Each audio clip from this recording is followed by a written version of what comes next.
Hi there, I'm Ed Willis. Please join me at the Golftec project when every week we try to unravel the mysteries of golf with teaching pro Matt Carruthers.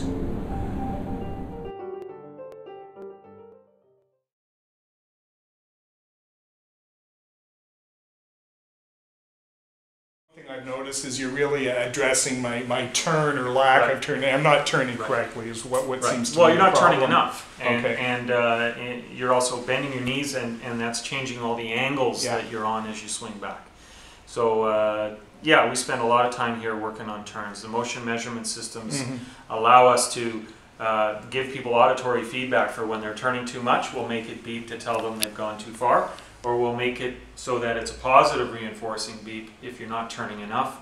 I want you to turn until you hear the beep.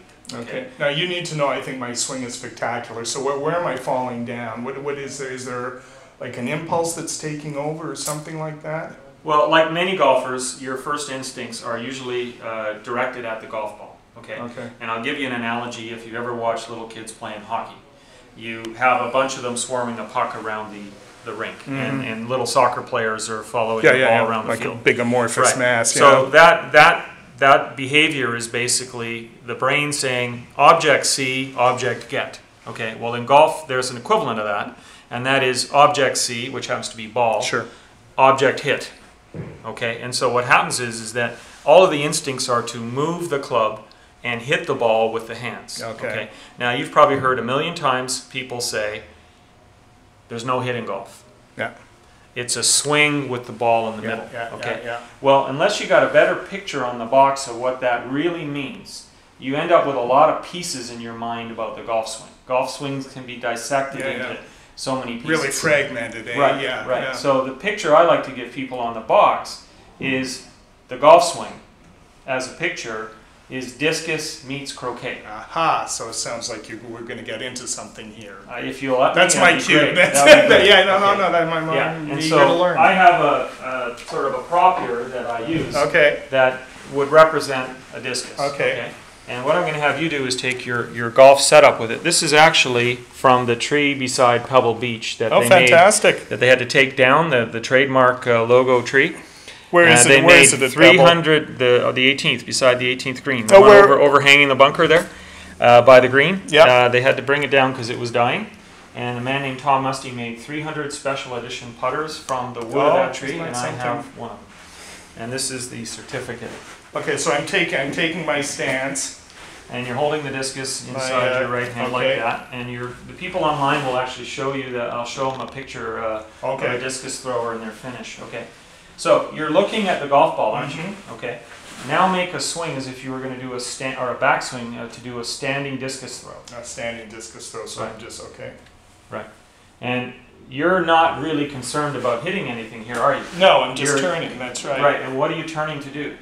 Well, I'm turning to build up energy and then to release the discus. Right, because you want a gold medal, don't you? Yes. Right. Okay. So this is not influencing this, is it? No. Okay, but when you have a hit impulse, it does. Of course, yeah. Because most people feel that by turning away from the golf ball, they're losing the control to hit it.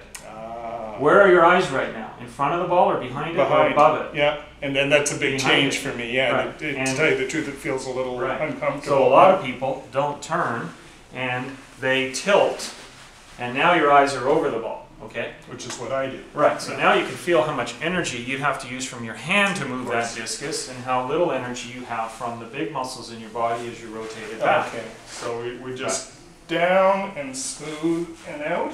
And out, okay. And what do you do with the discus as you go through? What happens to it? Well, you release it. You release it. So really it's a pivot and release exercise, isn't it? Okay. Yeah. And the weight of this discus leaves your hand under the influence of what force?